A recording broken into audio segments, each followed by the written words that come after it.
A very pleasant good morning, dear readers. Welcome back to my channel, English Mentor. Today, we are going to analyze the editorial of 8th of November. So let us start this editorial in detail. The title of this editorial is Rebels and Rulers. Rebels का मतलब होता है insurgent, जिसको आप बोल सकते हैं विद्रोह करने वाले. रूलर्स का मतलब हो गया शासक, जिसको आप चीफ बोल सकते हैं. Ethiopia crisis. देखो, इथोपिया एक अफ्रीका कॉन्टिनेंट के अंदर एक पर्टिकुलर कंट्री है जहां पर अभी एक क्राइसिस बना हुआ है, एक संकट की स्थिति बनी हुई है, क्योंकि वहां पर जो रेबल्स हैं, जो कि इंसर्जेंट, जो विद्रोही हैं, और जो सरकार है, वहां के जो रूलर्स हैं, उनके बीच में आपस में एक संकट बना हुआ है. तो इसी बात को हम इस एडिटोरियल में स्टडी करने वाले हैं. So let us start this editorial in detail. The Ethiopian government यानी इथोपियन जो सरकार है एंड द मिलिशियाज. मिलिशियाज कौन होते हैं? देखो, मिलिशियाज होता है सिविलियंस ट्रेन्ड एज सोल्जर्स. यानी मिलिशियाज एक ग्रुप होता है जहां पर जो आम जनता होती है उनको ट्रेंड किया जाता है एज ए सोल्जर. तो यहाँ पे मिलिशियाज यूज कर सकते हैं हम रेबल्स के लिए, जिन्होंने क्या किया है, जो वहां की सरकार है, इथोपिया की जो सरकार है, उसके अगेंस्ट उन्होंने, वो रेबल्स हैं, उन्होंने विद्रोह किया है उस सरकार का. Must end fighting and begin talking. यानी जो मिलिशियाज है वहां पर, जो एक तरीके से जो इंसर्जेंट है, ये जो रेबल्स हैं, जिनको सरकार के साथ अभी वहां पर उनकी एक आपस में एक फाइट चल रही है, आपस में लड़ाई चल रही है, तो उनको क्या करना चाहिए, उनको आपस में उस फाइट को खत्म करना चाहिए एंड बिगेन टॉकिंग, और एक दूसरे के साथ सुलह करनी चाहिए. किसको? जो इथोपियन सरकार है और वहां के जो रेबल्स हैं, उनको आपस में फाइट को खत्म करके एक दूसरे से बातचीत करनी चाहिए. इथोपियन प्राइम मिनिस्टर, जो इथोपियन जो सरकार है, उनके जो प्राइम मिनिस्टर है, प्रधानमंत्री है, एबीए अहमद. एबीए अहमद उनका नाम है. ये लॉन्ग वॉर, एक साल से मतलब काफी लंबा, मतलब वॉर, एक युद्ध की स्थिति बनी हुई है सरकार और वहां के जो इंसर्जेंट है, जो रेबल्स हैं, विद्रोही हैं, उनके बीच में. On on the rebels in the northern Tigray region. उत्तरी और टाइग्रे रीजन मतलब ये जो पर्टिकुलर रीजन, मतलब ये क्षेत्र है टाइग्रे क्षेत्र. टाइग्रे क्षेत्र है वहां पर, उत्तरी टाइग्रे क्षेत्र जो वहां पर है. तो वहां पर जो रेबल्स हैं, जो इंसर्जेंट हैं, उनका इथोपियन प्राइम मिनिस्टर जो है, प्रधानमंत्री हैं, उनके साथ एक साल के करीब का मतलब क्या हो गया, एक एक क्राइसिस चल रहा है आपस में, उनके बीच में डिस्प्यूट चल रहा है आपस में, थ्रेटन्स टू. और ये जो एक क्राइसिस बना हुआ है सरकार और रेबल्स के बीच में, थ्रेटन डराता है टू द पुल. पुल का मतलब खींचना, the whole country into a deadly civil war. और मतलब ये जो, अगर देखा जाए, जो इथोपियन प्राइम मिनिस्टर है और वहां के जो रेबल्स हैं, उनके बीच में आपस में जो एक कलह बना हुआ है, एक डिस्प्यूट की स्थिति बनी है, तो इसने पूरे के पूरे देश को क्या कर दिया है, एक सिविल वॉर, एक गृह युद्ध की स्थिति में धकेल दिया है between the federal troops. Federal मतलब ऐसे संघीय होता है, ट्रूप्स का मतलब सेना की टुकड़ी हो गई, एंड सेवरल एथनिक मिलिशियाज. और जो फेडरल ग्रुप है, यानी वहां के जो जो संघीय सैनिक है इथोपियन सरकार के, और वहां के एथेनिक मिलिशियाज. एथेनिक मतलब क्या हो गया, स्पेसिफिक कल्चर कह सकते हो, ओके, जातीय कह सकते हो, एक स्पेसिफिक जात का. मिलिशियाज वही मतलब एक तरीके से मिलिटेंट कह सकते हो. ट्रेन्ड एज सोल्जर, मतलब सिविलियन जो होते हैं उनको जब ट्रेंड किया जाता है सोल्जर्स की तरह, तो इट मींस दैट जो वहां की फेडरल ट्रूप्स है, जो कि गवर्नमेंट को रिप्रेजेंट करती है, और वहां के जो एक स्पेसिफिक रिलीजियस जो ग्रुप है, मिलिशियाज है, सिविलियन है, उनके बीच में, यानी यहाँ पे एथनिक मिलिशियाज यहाँ पे रेबल्स के लिए यूज किया गया है, उनके बीच में क्या बना हुआ है, एक कलह की स्थिति बनी हुई है, और उसने पूरे के पूरे इस देश को, इथोपिया को, एक सिविल वॉर की, मतलब सिविल वॉर, गृह युद्ध की ओर धकेल दिया है. व्हेन द वॉर बिगेन, और जब ये वॉर स्टार्ट हुआ, किसके बीच में, इथोपियन सरकार और वहां का जो मिलिशियाज हैं, रेबल्स है, उनके बीच में ये जो युद्ध स्टार्ट हुआ. Mister Abiy Nobel peace laureate. जो मिस्टर एबी है, मतलब जो कि प्राइम मिनिस्टर है इथोपिया के, जिनको नोबेल प्राइज भी मिला हुआ है. लॉरेट का मतलब अवार्ड, जिसको इनाम मिला हो, प्राइज मिला हो, यानी उनको क्या मिला हुआ है, शांति पुरस्कार उनको मिला हुआ है. वांटेड टू आउस्ट, आउस्ट का मतलब हो गया किसी को रिमूव करना, एक्सक्लूड करना। तो क्या करना चाहते थे? Tigray People's Liberation Front, TPLF, ये क्या है? ये मिलिशियाज ग्रुप है, जो रेबल्स है उनका ग्रुप है। तो वो उनको क्या करना चाहते थे? आउटकास्ट करना चाहते थे, उनको वहां से निकालना चाहते थे। And ethnic paramilitary group turn political party, जो TPLF जो क्या है, जो कि एक एथनिक, एथनिक का मतलब जातीय, पैरामिलिट्री मतलब अर्ध सैनिक बल, ग्रुप टर्न पॉलिटिकल पार्टी, यानी ये जो रेबल्स हैं वो बाद में क्या हो गया? बाद में एक पॉलिटिकल पार्टी के अंदर चेंज हो गया। और जो इथोपियन प्राइम मिनिस्टर जो एबी अहमद है, वो उनको क्या करना चाहते थे? आउस्ट करना चाहते थे, उनको एक्सक्लूड करना चाहते थे, उनको वहां से निकालना चाहते थे इथोपिया से। इन टाइग्रे, टाइग्रे मतलब टाइग्रे वो क्षेत्र हो गया, उस क्षेत्र से जो TPLF जो कि एक पैरामिलिट्री ग्रुप है, जो कि बाद में पॉलिटिकल ग्रुप के अंदर चेंज हो गया, उसको वहां से निकालना चाहते थे। कौन? इथोपियन गवर्नमेंट, यानी प्राइम मिनिस्टर जो वहां के इथोपिया के, उनको वहां से निकालना चाहते थे टाइग्रे क्षेत्र से। एंड इंस्टॉल, इंपोज करना फ्रेंडली रिलीजियन रीजनल गवर्नमेंट, और वो वहां पर क्या करना चाहते थे? एक क्षेत्रीय सरकार का निर्माण करना चाहते थे। तो इट मींस दैट कि जो इथोपियन प्राइम मिनिस्टर है, वो जो TPLF जो कि पैरामिलिट्री ग्रुप था, बाद में वो एक पॉलिटिकल ग्रुप बन गया, उसको उस टाइग्रे जो क्षेत्र है वहां से निकालना चाहते थे। और जो इथोपियन प्राइम मिनिस्टर इबे अहमद है, वो अपनी सरकार को, एक क्षेत्रीय सरकार को वहां पर गठित करना चाहते थे। विद इन ए मंथ, एक महीने के अंदर अंदर, ही मेट हिज ऑब्जेक्टिव्स, और एक महीने के अंदर अंदर उसके जो ऑब्जेक्टिव्स थे, जो उद्देश्य थे प्राइम मिनिस्टर के, इथोपियन प्राइम मिनिस्टर के, वो उद्देश्य उनको मिल गए। And declared the major combat, combat का मतलब हो गया एक तरीके से फाइट करना, ऑपरेशन वर ओवर। और मतलब जब वो फाइट कर रहे थे उन रेबल्स के खिलाफ, जो इबे अहमद जो कि इथोपियन प्राइम मिनिस्टर हैं, वो कॉम्बैट कर रहे थे, यानी फाइटिंग ऑपरेशन चल रहे थे। किनके खिलाफ? TPLF के खिलाफ फाइटिंग ऑपरेशन चल रहे थे।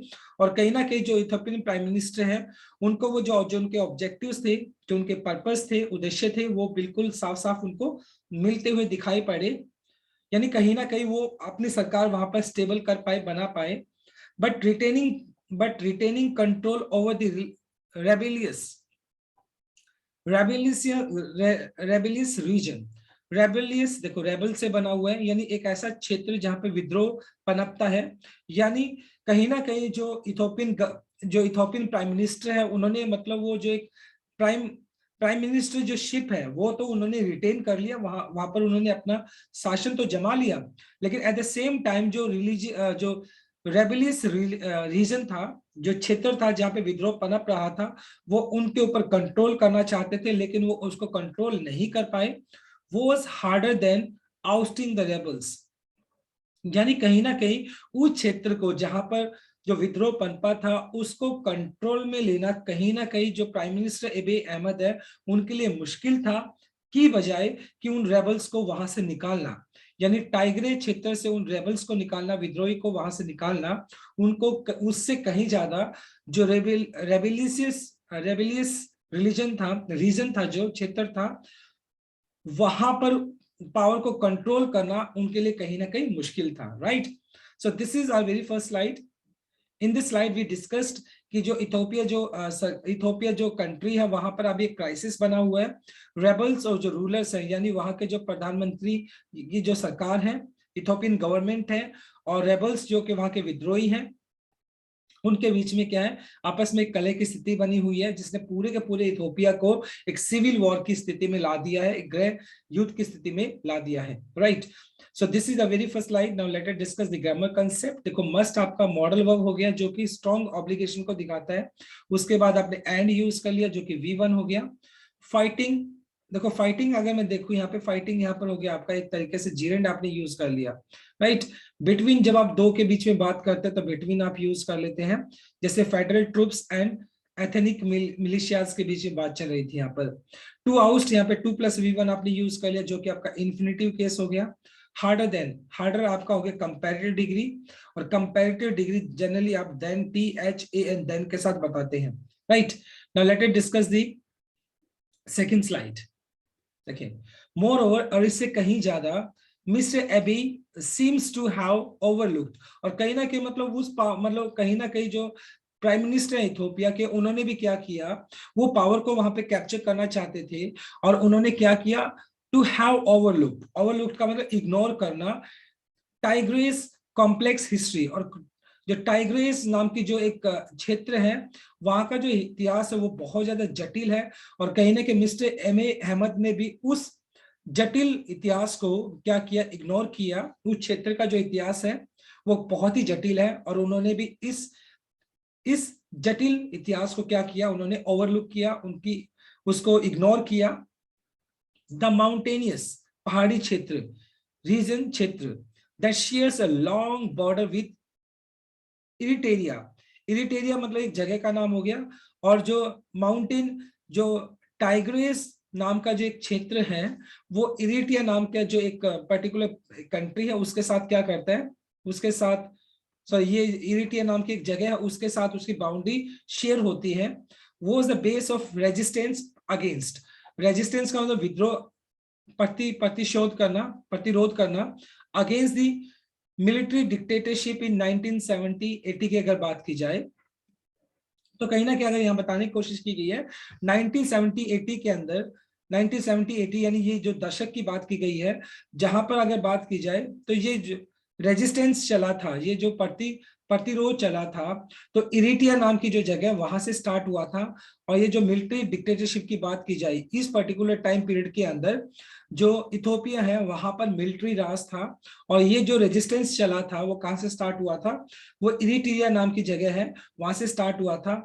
और इरिटेरिया नाम की जो जगह है उसकी जो बाउंड्री है वो टाइग्रेस, जो टाइग्रेस नाम का जो क्षेत्र है, रीजन है, उसके साथ उसकी बाउंड्री क्या होती है, शेयर होती है, एक बहुत लंबी बाउंड्री उसके साथ शेयर होती है। द टीपीएलएफ, जो कि एक पॉलिटिकल पार्टी है, जो कि एक पैरामिलिट्री ग्रुप था पहले, अब पॉलिटिकल पार्टी में चेंज हो गया, टीपीएलएफ विच फॉट डर्ज, और कहीं ना कहीं मतलब जो टीपीएलएफ जो कि एक पैरामिलिट्री ग्रुप था, उसने डर्ज नाम की एक जगह वहां पर फाइट की द मिलिट्री रिजीम, रिजीम का मतलब एक शासन हो गया, और कहीं ना कहीं उन्होंने क्या किया, वहां पर एक जो मिलिट्री राज होता है वहां पर उसको लागू किया फॉर 16 ईयर्स, अब 16 सालों तक वहां पर मिलिट्री राज रहा, before ruling the Ethiopia through a multi, और उसके बाद before ruling Ethiopia through a multi party collision, collision का मतलब एक तरीके से हो गया आपस में संधि कर लेना, फॉर 3 डेकेड्स, मतलब वहां पर बहुत सारी ऐसी जो पार्टीज थी, पॉलिटिकल पार्टीज थी, उन्होंने आपस में गठबंधन कर लिया था 3 डेकेड्स, यानी 30 सालों तक अगर बात की जाए, यानी पहले 16 ईयर्स की अगर बात की जाए तो वहां पे मिलिट्री राज था। टीपीएलएफ नाम का जो एक पैरामिलिट्री ग्रुप है उसने अपना शासन वहां पे किया, लेकिन उसके बाद जो जितनी भी जो पॉलिटिकल पार्टीज थी उन्होंने आपस में उन्होंने आपस में क्या किया, उन्होंने आपस में संगठन बना लिया, और उन्होंने 30 सालों तक इथोपिया के अंदर राज किया। Right, was not an easy push over, और ये मतलब कहीं ना कहीं इस was not an easy push over, push over का मतलब हो गया एक तरीके से निकस, निकस का मतलब छोटी बात, और इस तरीके से मतलब मिलिट्री राज को खत्म करना, मतलब 16 सालों तक वहां पर मिलिट्री राज था, और उसके बाद जो जो पॉलिटिकल पार्टीज थी उन्होंने आपस में एक गठन किया, आपस में संधि कर ली, और 30 सालों तक इथोपिया के अंदर अपनी सरकार, इथोपिया के अंदर सरकार चलाई, तो वो इतना आसान काम नहीं था। इट रीइट्रीटेड, रीइट्रीट का मतलब पुनः दोहराना किसी चीज को, और उसके बाद जो टीपीएलएफ जो एक ग्रुप था, जो कि एक पैरामिलिट्री ग्रुप था, बाद में एक पॉलिटिकल ग्रुप के अंदर चेंज हो गया, उसने रिट्रीट किया, यानी पीछे चला गया टू द माउंटेन्स, मतलब माउंटेन जो क्षेत्र था वहां पर, जो टाइग्रे जो क्षेत्र है वहां पर वो वापस चला गया टीपीएलएफ एंड रीग्रुप, और बाद में दोबारा से उसने अपने आप को रीग्रुप किया, संगठित हुए, ऑर्गेनाइज किया एंड हिट बैक, और दोबारा से उन्होंने क्या किया, हिट किया, अटैक किया, आघात किया, किसके ऊपर, forcing the federal troops, federal troops मतलब संघीय ट्रूप्स का मतलब अर्ध सैनिक बल या सैनिक कह सकते हो आप जिसको, ट्रूप्स यानी सरकार के जो सैनिक है उनको फोर्स किया, एंड देयर अलाइज, अलाइज का मतलब जो दूसरी पॉलिटिकल जो पार्टीज है जो सरकार के साथ मिली हुई है, इंक्लूडिंग पैरामिलिट्रीज फ्रॉम इरिटिया, और इरिटिया से जो पैरामिलिट्री एक अर्धसैनिक बल जो कि रेबल्स हैं उनके साथ मिलकर टीपीएलएफ ने क्या किया, जो पैरामिलिट्रीज हैं, उन अर्धसैनिक बल है, उसके साथ मिलकर इरिट्रिया से टू विड्रॉ, और किसको निकालने की कोशिश की, जो फिलहाल जो इथोपिया के अंदर जो सरकार है उसको विड्रॉ करने की कोशिश की, उसको हटाने की कोशिश की। तो इस तरीके से फिलहाल देखा जाए तो रेबल्स और जो रूलर्स का जो एक टाइटल मिला है वो बिल्कुल ठीक मिला इस पर्टिकुलर आर्टिकल को, क्योंकि जो रेबल्स हैं, जो विद्रोही हैं, वो क्या है, रूलर्स हैं, उनके बीच में कभी फिलहाल एक कलह बना हुआ है। Now after taking Tigray and key towns in neighbouring region, the TPLF joined by other militias had threatened to take Addis Ababa, the capital city that is home to 5 million people within weeks। और कहीं ना कहीं TPLF ने क्या किया है, जो दूसरे मिलिशियाज ग्रुप हैं, जो कि मिलिटेंट टाइप के लोग हैं, जो कि जिन्होंने रेबल्स हैं, उन्होंने क्या किया है, TPLF के साथ मिलकर, पहले सबसे बड़ी बात तो क्या है, नाउ आफ्टर टेकिंग टाइग्रे के ऊपर उन्होंने कंट्रोल किया, और की टाउन्स, जो मुख्य वहां के क्षेत्र थे, जो इलाके थे इथोपिया के अंदर, उनको क्या किया, उनको अपने अपने कैप्चर कर लिया, उन्होंने उसको कंट्रोल में किया। और उसके बाद टीपीएलएफ ने जो दूसरे मिलिशियाज जो ग्रुप थे उनको क्या किया, उनके साथ मिलकर हैज थ्रेटन का मतलब डराना, टू टेक अडीज अबाबा क्या है, इथोपिया की जो एक इथोपिया देश है उसका कैपिटल है, और जहां पर 5 मिलियंस, देखिए 1 मिलियन में 10 लाख हो गया, तो यानी 50 लाख के आसपास क्या है, लोग वहां पर रहते हैं, और उसको भी टेक ओवर करने की कोशिश की विद इन वीक्स, कुछ ही हफ्तों के अंदर।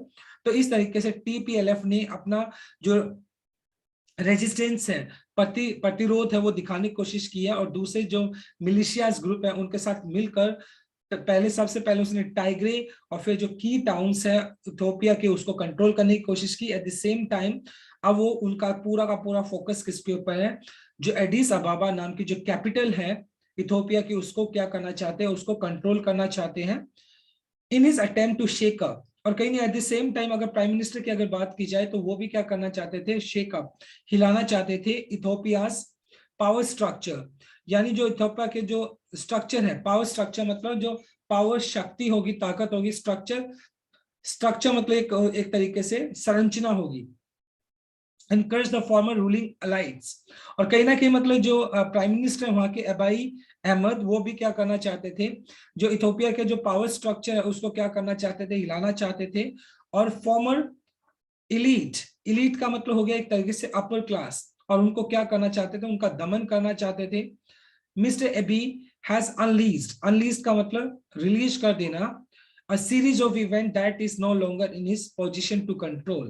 और मतलब कहीं ना कहीं मिस्टर जो एबी अहमद है, जो कि प्राइम मिनिस्टर इथोपिया के, उन्होंने एक ऐसी सीरीज स्टार्ट की, ऐसी घटनाएं वहां पर स्टार्ट हो गई जो कि मतलब अब उनके कंट्रोल के अंदर नहीं है।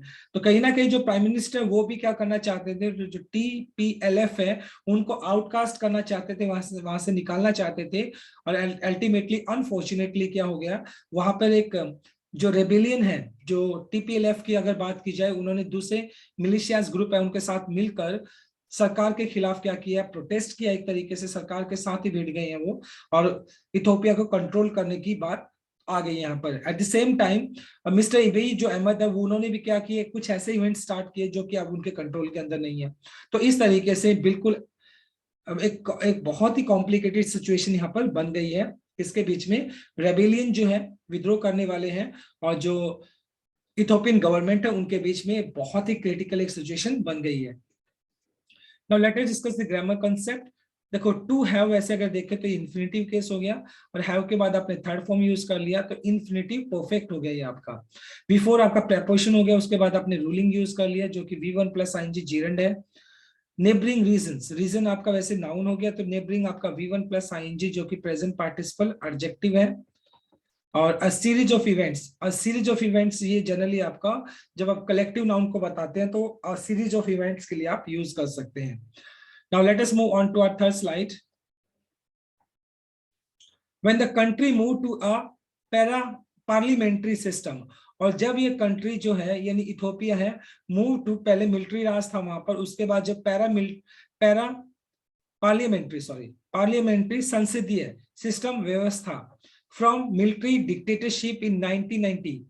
1990 के अंदर, मतलब पहले 1990 से पहले यानी 1970 से 1980 की अगर बात की जाए तो वहां पर एक जो क्या पार्लियामेंट्री सिस्टम वहां पर, मतलब मिलिट्री सिस्टम वहां पर होता था। लेकिन उससे 1990 के अंदर जब इथोपिया के अंदर पार्लियामेंट्री सिस्टम यानी संसदीय व्यवस्था जब वहां पर क्या की गई, संसदीय व्यवस्था को लागू किया गया 1990 के अंदर इथोपिया के अंदर, इट अडॉप्टेड यानी सरकार ने क्या किया, it adopted a model called ethnic federalism. Ethnic का मतलब ऐसे जातीय होता है, कल्चरल होता है।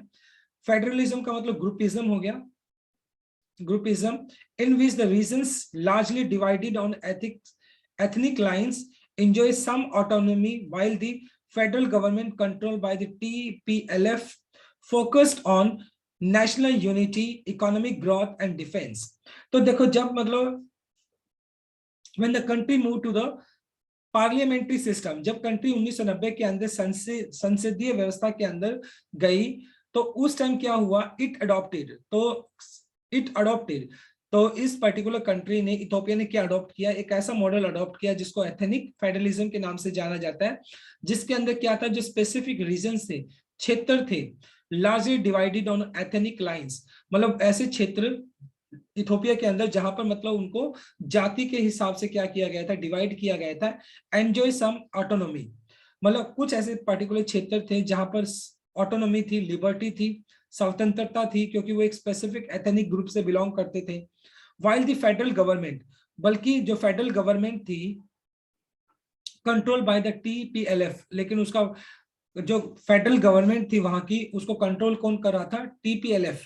हालांकि कहने के लिए तो वहां पे पार्लियामेंट्री सिस्टम था, लेकिन उसको कंट्रोल कौन कर रहा था, TPLF, जो कि एक पैरामिलिट्री ग्रुप था, बाद में एक पॉलिटिकल पार्टी में क्या हो गया, वो ट्रांसफॉर्म हो गया। तो उसने जो फेडरल गवर्नमेंट थी इथोपिया की, उसको कंट्रोल किया हुआ था, फोकस्ड ऑन नेशनल यूनिटी, जिसका पूरा फोकस क्या था, नेशनल यूनिटी यानी देश की यूनिटी, एकता की बात की जाए, इकोनॉमिक अर्थव्यवस्था ग्रोथ की बात की जाए, एंड डिफेंस यानी अगर बात की जाए, डिफेंस का मतलब हो गया एक तरीके से सुरक्षित करना किसी अपनी, मतलब कहीं ना कहीं जो जब पार्लियामेंट्री सिस्टम को वहां पर अडॉप्ट किया गया तो वो पार्लियामेंट्री सिस्टम कहने का था क्योंकि TPLF ने उसको, जो फेडरल गवर्नमेंट है, उसको कंट्रोल किया हुआ था, और कुछ पर्टिकुलर जो रीजन्स थे, जो क्षेत्र थे, उनको क्योंकि वो स्पेसिफिक एक एथनिक ग्रुप से बिलोंग करते थे तो इसलिए उनको वहां पर ऑटोनॉमी, वहां पर उनको आजादी भी रही।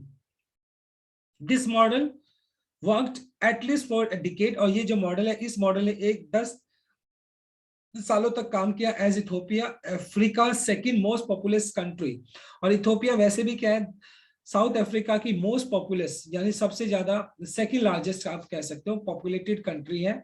दैट वो डाइवेस्टेटेड का मतलब हो गया डिस्ट्रॉय हो जाना बाय फेमाइन इन 1983 टू 85, यानी 1983 से लेकर 1985 के अंदर जो इथोपिया है वो बहुत बुरी तरीके से डिस्ट्रॉय हो गया था, क्योंकि वहां पर अकाल आ गया था। फेमाइन मतलब डर्ट, अकाल पड़ जाना। Emerge at the east Africa strongest economic power house, लेकिन उसके बावजूद भी अगर ईस्ट अफ्रीका की बात की जाए तो इकोनॉमिक पावर हाउस की तरह इथोपिया ने क्या किया, ग्रो किया है।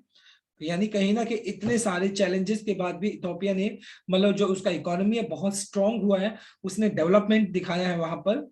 बट एथनिक टेंशंस, लेकिन वहां पर जो जाति के हिसाब, एथनिक मतलब एक स्पेसिफिक रिलीजन ग्रुप के हिसाब से अगर बात की जाए, जातीय टेंशन जो वहां पर है, स्टार्टेड रीसर्फेसिंग का मतलब पुनः इमर्ज हो जाना, पैदा हो जाना, लेट लास्ट डिकेड, लेकिन पिछले दशक के अंदर दोबारा से वहां पर जो जातीय जो टेंशंस थी, जो प्रॉब्लम्स थी, वो क्या होगी, रीसरफेस, इमर्ज हो जाना, पैदा हो जाना।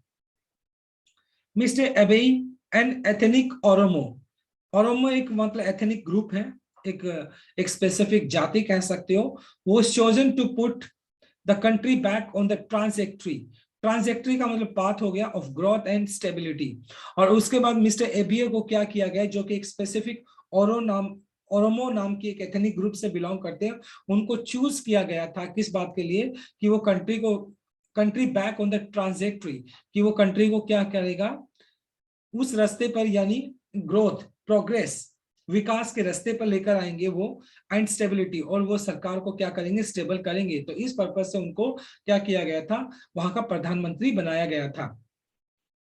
बट इज मूव्स, लेकिन उनके जो मूव्स थे, यानी उन्होंने जिस तरह की पॉलिसीज वहां पर लगाई या जिस तरह की चाल उन्होंने चली, एबी अहमद जो कि प्राइम मिनिस्टर है इथोपिया के, टू साइड लाइन, उन्होंने साइड लाइन करने की कोशिश की टीपीएलएफ, जो कि एक पॉलिटिकल ग्रुप था। अभी पहले वो क्या था, एक पैरामिलिट्री ग्रुप था। तो उनको सबसे पहले जो इथोपिया के प्राइम मिनिस्टर हैं ईबीए अहमद, उन्होंने जो टीपीएलएफ है उसको क्या करने की कोशिश की, साइड लाइन करने की कोशिश की, साइड में करने की कोशिश की, जिसकी वजह से ट्रिगर्ड का मतलब उकसा देना, अब बिगर पॉलिटिकल क्राइसिस, जिसकी वजह से जो टीपीएलएफ जो है उन्होंने क्या किया, उन्होंने एक तरीके से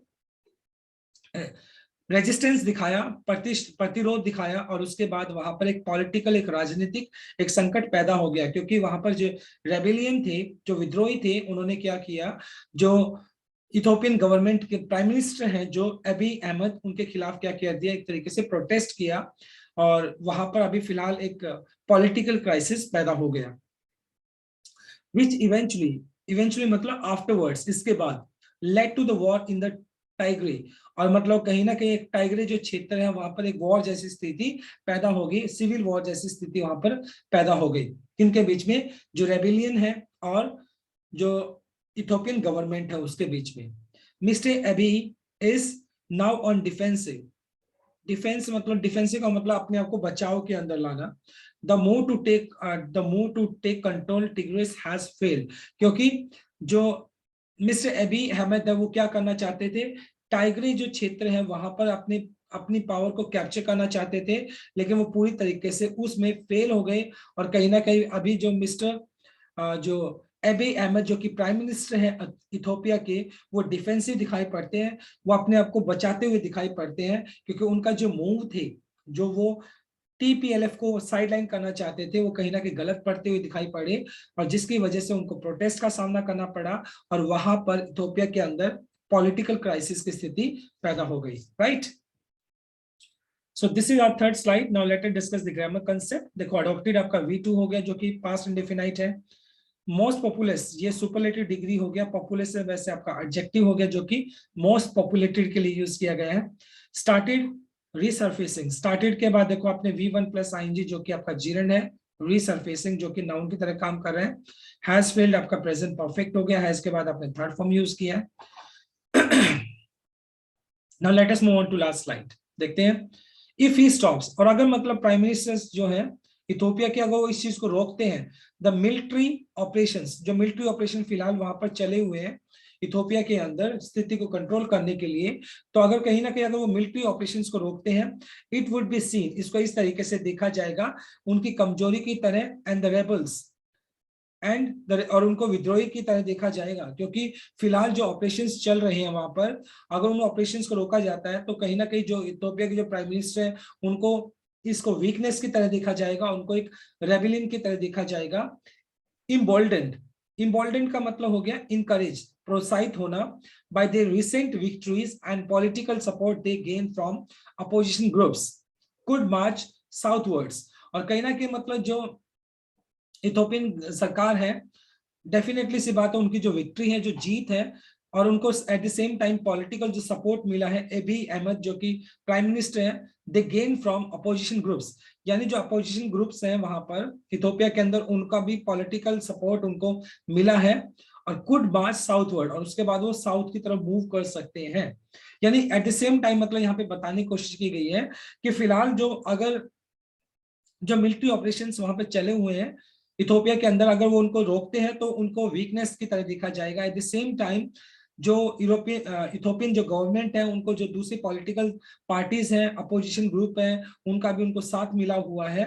तो एट द सेम टाइम अगर देखा जाए तो ये जो मिलिट्री ऑपरेशंस फिलहाल चल रहे हैं उसको रोकना नहीं चाहिए, क्योंकि अदरवाइज इसको जो इथोपियन गवर्नमेंट है उसकी वीकनेस की तरह इसको देखा जाएगा।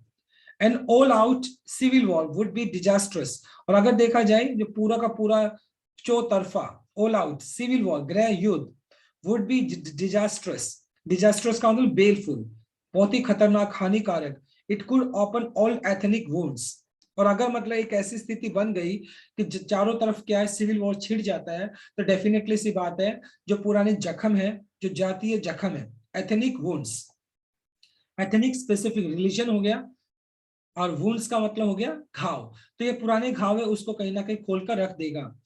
To avoid such calamity, calamity का मतलब डिजास्टर, ये विनाश को रोकने के लिए there has to be a mutually agreed upon ceasefire. और कहीं ना कहीं मतलब जो इथोपियन सरकार जो है, एट द सेम टाइम जो रिबेलियन ग्रुप है, टीपीएलएफ है, उनको आपस में क्या करना पड़ेगा, म्यूचुअली अग्री, एक दूसरे से सहमत होकर सीज फायर करना होगा। ये जो सिविल वॉर की जो स्थिति बनी हुई है उसको रोकना होगा। बट नीदर साइड, लेकिन कोई भी side has shown any interest in talks, लेकिन चाहे वो इथोपियन सरकार हो, चाहे वो टीपीएलएफ ग्रुप हो, तो किसी भी साइड ने किसी भी तरह का कोई इंटरेस्ट या रुचि नहीं दिखाई है बातचीत करने के अंदर। द इंटरनेशनल कम्युनिटी, और जो मतलब अंतरराष्ट्रीय जो समुदाय है, particularly African union should press, और अफ्रीकन यूनियन को इस बात पर प्रेस करना चाहिए, फोर्स करना चाहिए, जोर देना चाहिए, both the rulers and rebels to immediately end up fighting and start talking. मतलब जो अंतरराष्ट्रीय ग्रुप है, एट द सेम टाइम जो अफ्रीकन यूनियन है, उनको क्या करना चाहिए, इस बात पर जोर देना चाहिए, फोकस करना चाहिए कि जो वहां के रूलर्स हैं, रूलर्स इथोपियन जो गवर्नमेंट है, और रेबल्स मतलब जो रेबल्स जो विद्रोह करने वाले हैं, उनको आपस में क्या करना चाहिए, बातचीत करके एंड द फाइटिंग, जो कलह बना हुआ है दो, उन दोनों के बीच में जो लड़ाई छिड़ी हुई है, उस लड़ाई को बंद करना चाहिए एंड स्टार्ट टॉकिंग, और एक दूसरे के साथ बातचीत करनी चाहिए, डायलॉग करना चाहिए, जिससे कि इस स्थिति को, जो क्राइसिस बना हुआ है, इसको क्या किया जा सके, इसको सुधारा जा सके और कुछ अच्छे कदम उठाए जा सके, right. So this is all about from this article, बहुत अच्छा आर्टिकल था आज का। Now let us discuss the grammar concept। देखें, would be seen, would आपका मॉडल वर्ब हो गया, उसके बाद be प्लस थर्ड फॉर्म आपने यूज कर लिया जो कि आपका पैसिव स्ट्रक्चर हो गया। could आपका मॉडल वर्ब हो गया, उसके बाद आपने मार्च यूज कर लिया जो कि V1 है आपका। नीदर साइड, देखो नीदर आपका नेगेटिव, ये आपका वैसे डिस्ट्रीब्यूटिव प्रोनाउन हो गया, सॉरी डिस्ट्रीब्यूटिव एडजेक्टिव हो गया, और साइड देखो नीदर अपने साथ नीदर अपने साथ सिंगुलर नाउन लेकर चलता है, दोनों में से कोई भी नहीं की बात, मतलब ये हो गया। शुड आपका मॉडल वर्ब हो गया, उसके बाद आपने प्रेस यूज कर लिया जो कि V1 है, जनरली मॉडल वर्ब अपने साथ V1 लेकर चलता है, right. So my dear student, this is all about from this article. Thanks for watching this video. Please do like, share, comment and subscribe to my channel. So tomorrow I'll continue with another article. Till then, bye bye, take care and have a nice day.